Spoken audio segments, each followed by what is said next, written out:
Now, the timing for today's event couldn't be more propitious. We were basically a year away from the resignation, the downfall of Hosni Mubarak, a truly amazing event that took place after 18 days of street protests. His departure was a turning point in contemporary Egyptian history and felt for many like a rebirth. And that is clearly the inspiration for the title of Ashraf's book, Inside the Egyptian Revolution, The Rebirth of the Nation, Liberation Square.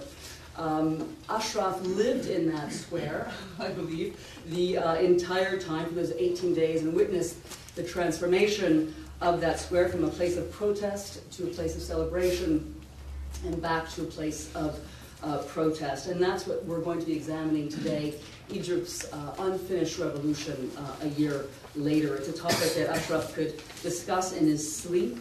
And we're very fortunate to have him here with us today to shed some light on and bring insight into this very complex, unfolding political situation in Egypt. It's very fluid, and nobody knows it better than Ashraf.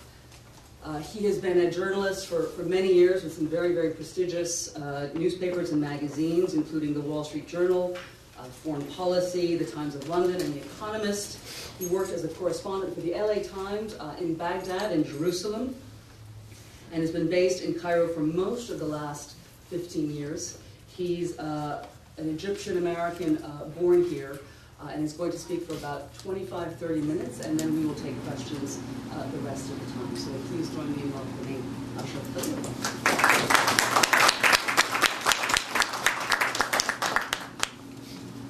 Thanks a lot. I really appreciate it. It's a very nice turnout. I'm pleased to be here. Now, it's been amazing sort of being in the States at this point, because it feels like we're sort of commemorating this amazing thing that happened a year ago, but at the same time, it's so hard to look back because no one can catch their breath. You know, it's almost hard to reflect on the revolution because there's so many things happening, and we want to kind of spin things forward as much as possible. And what's happening in Egypt is so mystifying at times, even if you're on the ground. And I sympathize with those who care about Egypt and are watching it from the outside, because this has really been my first experience since the revolution of you wake up in the morning, it's already middle of the day in Cairo, you've got to spend 3 hours online just to find out what has already happened while you've been asleep and try to make sense of it. And I don't like it. It's a really uncomfortable feeling. But at the same time, even when you're in Egypt, it's not necessarily clearer what's happening. I remember this amazing stretch last year, late November, early December, where you seem to have a second revolution and a reasonably successful election happening at the same time. I mean, you really had late November clashes on Mohammed Mahmoud Street, right off of Tahrir. A lot of very nasty injuries, deaths, tear gas, security forces, frankly, obviously aiming for people's eyes. And a rash of lost eyes and eye injuries that could not have been coincidental. And literally 5 days later, and 3 blocks away, you had a polling station with a line around the block, and everybody kind of holding up their little purple ink-stained fingers proudly and thrilled to participate in this, flawed but not insincerely run election. And about a week after that, on that same stretch of street, you had soldiers on the top of the Parliament building throwing down rocks and tea kettles and Pepsi bottles and anything they could onto the crowd, and these incredible images of soldiers running amok in clearing the crowds, beating unarmed protesters, that unforgettable image of the young woman being dragged down the street, half-clothed and being stomped on, and a concrete wall being built across Asr Street. And anybody who has spent time in Cairo, Asr Street is one of the main arteries in the city.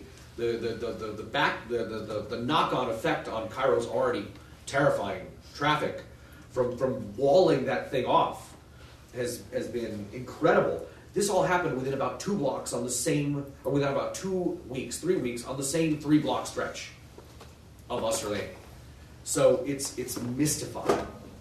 Now, I want to leave plenty of time for questions, but I want to do one very brief reading and then make some comments on where I think things are going and what my reasons are for pessimism and optimism. But I think the way the mood is in Egypt and here, I kind of feel like we almost need to remind people in both places about what was accomplished, because it almost, one of my favorite activists in Egypt is a man named Khalil. He's a veteran revolutionary socialist and really just a reasonable guy. And when I talked to him at the end of last year, he was very frustrated. And he told me that it feels like people are losing sight of the fact that we are winning. And he listed all of these points of no return that have been passed, both legally and in terms of the architecture of the regime and in terms of people's personal and emotional points of no return. And he was frustrated at the pessimism in the sense that, the revolution has been hijacked, the revolution has failed. It's like, A, it's way too early to be saying those things. B, we are winning. The victory is still is not guaranteed, but all of these amazing things have happened. So I just wanted to take back to a short chapter called The Golden Age of the Republic of Tahrir. Just because I feel like people need a reminder, and sometimes I need a reminder, of what an amazing thing happened 1 year ago in Egypt, when Egyptians, surprised the outside world. I think Egyptians surprised themselves with what they pulled off. When the protesters took lasting hold of Tahrir Square on January 28th, something was unleashed. Reservoirs of confidence, creativity, and empowerment emerged, which some feared had been lost forever. Seeing Egyptians regain that sense of dignity, pride, and ownership was one of the most amazing aspects of the entire pressurized 3-week Egyptian revolution. Protester-held Tahrir Square became a sort of utopian mini-state. Despite the crowds and the large number of female protesters, the modern Egyptian plague of sexual harassment never entered the square during the revolution. And let me step out and clarify this for a sec. Honestly, during the 18 days of the revolution, and I was asking about this, and I was looking for this because I wanted to see if they had succeeded in the kind of internal revolution in social mores that needs to happen in addition to the external revolution.